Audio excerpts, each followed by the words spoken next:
Welcome to my YouTube channel. এই ভিডিওটোৰ যোগেদি মই ছাত্ৰৰ কৰ্তব্য বিষয়ে ৰচনাটো লিখি লৈছোঁ, যিটো অতি ইম্পৰ্টেণ্ট ৰচনা, যিসকল ছাত্ৰ ছাত্ৰীয়ে 2024 মেট্ৰিক পৰীক্ষা দিম বুলি ভাবি আছে তেওঁলোকৰ বাবে অতি গুৰুত্বপূৰ্ণ। গতিকে ভিডিওটো চাই থকা আৰু ৰচনাটো লিখি যোৱা। বলক আমি ভিডিওটোলৈ আগবাঢ়াওঁ। আৰম্ভণি। জীৱনত সুপ্ৰতিষ্ঠিত হ'বলৈ, সমাজত সুনাগৰিক হিচাপে স্থান পাবলৈ আৰু জীয়াই থকাৰ বাবে জীৱিকাৰ পথ উলিয়াবলৈ মানুহে অধ্যয়ন কৰে। শিক্ষা গ্ৰহণৰ এই কালছোৱাকেই ছাত্ৰ জীৱন বোলে। ছাত্ৰৰ প্ৰথম আৰু প্ৰধান কৰ্তব্য অধ্যয়ন। কিন্তু কেৱল পাঠ্যপুথিৰ বিদ্যাৰে ছাত্ৰ জীৱনৰ উদ্দেশ্য পূৰ্ণ নহয়। মানুহৰ জীৱনত বহুতো কৰ্তব্য থাকে আৰু সেই সকলো দায়িত্ব আৰু কৰ্তব্য মানুহে পালন কৰা উচিত। অধ্যয়ন। ছাত্ৰ জীৱনতে মানুহে নিজৰ জীৱনৰ ভেটি গঠন কৰে। ছাত্ৰ-ছাত্ৰীৰ প্ৰধান কাম হ'ল পঢ়া-শুনা কৰা। কথাতে কয়, পঢ়ে পঢ়ুৱাই, ৰুৱে পাণ, এই তিনিয়ে নিশ্চিন্তে আন। জ্ঞান আহৰণৰ বাবে ছাত্ৰ-ছাত্ৰীয়ে যথেষ্ট অধ্যয়ন কৰাটো দৰকাৰ।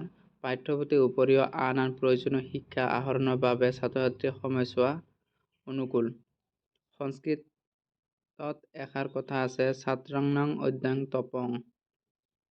এই কথাষাৰৰ অৰ্থ হৈছে অধ্যয়নে ছাত্ৰ-ছাত্ৰীসকলৰ বাবে তপস্যা। পাঠ্যপুথি অধ্যয়নৰ উপৰিও ভাল ভাল লেখকৰ ৰচনাৱলী আৰু ধৰ্মীয় গ্ৰন্থসমূহ অধ্যয়ন কৰিলে শিক্ষাৰ্থীৰ মানসিক, নৈতিক, বৌদ্ধিক আদি দিশত জ্ঞান বৃদ্ধি হোৱাত সহায় হয়।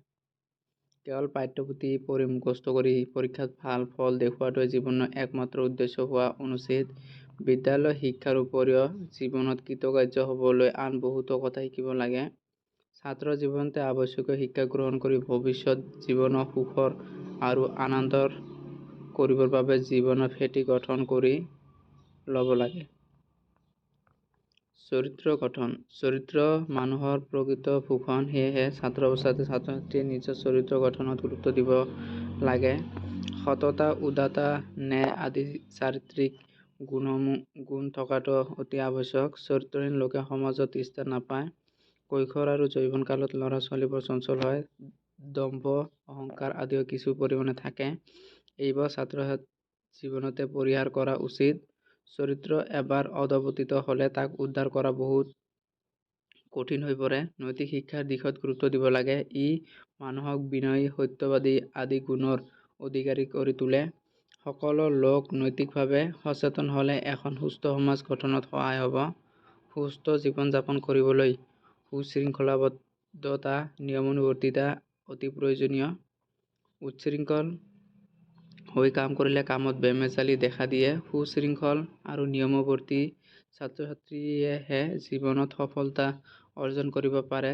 ছাত্ৰ-ছাত্ৰী শ্ৰদ্ধাশীল হোৱা অতি কয়, শ্ৰদ্ধাৱানং লভতে জনম।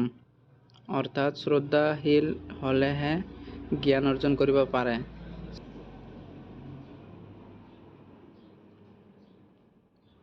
ছাত্ৰ-ছাত্ৰীসকল সকলো জ্যেষ্ঠ লোকৰ প্ৰতি শ্ৰদ্ধাশীল হোৱা উচিত।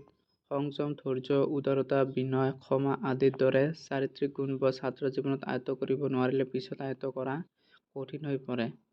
পিতৃ-মাতৃ আৰু সমাজৰ প্ৰতি কৰ্তব্য। ছাত্ৰ জীৱনৰ আন এক প্ৰধান কৰ্তব্য হৈছে পিতৃ-মাতৃ, শিক্ষাগুৰু আৰু সমাজৰ প্ৰতি নিজৰ দায়িত্ব পালন কৰা। জ্যেষ্ঠজনৰ কথা শুনিব লাগে আৰু তেওঁলোকৰ আদেশ পালন কৰিব লাগে। কাৰণ পিতৃ-মাতৃ আৰু শিক্ষাগুৰুৱে ছাত্ৰ-ছাত্ৰীৰ মংগল চিন্তা কৰে। মানুহ সামাজিক প্ৰাণী। সমাজক বাদ দি কোনো থাকিব নোৱাৰে। ছাত্ৰ-ছাত্ৰীসকলক সমাজৰ অংশ। সমাজৰ প্ৰতিও ছাত্ৰ-ছাত্ৰীসকলৰ দায়িত্ব আৰু কৰ্তব্য থাকে। ছাত্ৰ-ছাত্ৰীসকলে সমাজত মিলি-জুলি থাকিবলৈ শিকা উচিত। ইয়াৰ উপৰিও সামাজিক ঐক্য, পৰিষ্কাৰ-পৰিচ্ছন্নতা, নৈতিকতা, পৰোপকাৰিতা আদি দিশতো গুৰুত্ব দিব লাগে। দৈনিক কাম-কাজত পিতৃ-মাতৃ আৰু পৰিয়ালৰ আন সদস্যক যিকোনো কামত পৰাপক্ষত সহায় কৰা উচিত। ছাত্ৰ-ছাত্ৰীসকলে ভৱিষ্যতৰ দেশৰ নাগৰিক। সুনাগৰিক হিচাপে ছাত্ৰ-ছাত্ৰীসকলে দেশৰ ৰাজনৈতিক, সামাজিক, অৰ্থনৈতিক উন্নতিৰ কথা চিন্তা কৰিব লাগে। সামৰণি।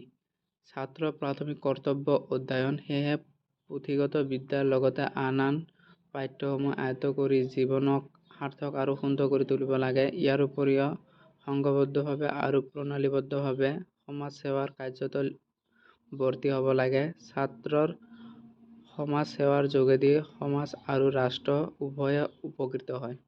এইখিনিয়ে আছিল ছাত্ৰ কৰ্তব্য ৰচনাটোৰ বিষয়ে। গতিকে যদি ভিডিঅ'টো ভাল লাগিছে তেন্তে প্লিজ চেনেলটো ছাবস্ক্ৰাইব কৰি দিব আৰু ভিডিঅ'টো শ্বেয়াৰ কৰিবলৈ নাপাহৰিব।